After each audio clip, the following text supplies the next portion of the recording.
முதல் காதலாய் நான் உன்னை காண்கிறேன்.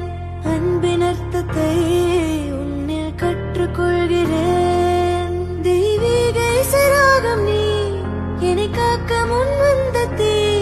இன்று தகப்பன் தானாக கடவுள் உருவத்தில் தீபங்கள் வாழ்வில் ஏற்றினாய். தந்தை தந்தை எனும் சொல் ஒன்றே சொர்க்கம் தன்னை அதில் நான்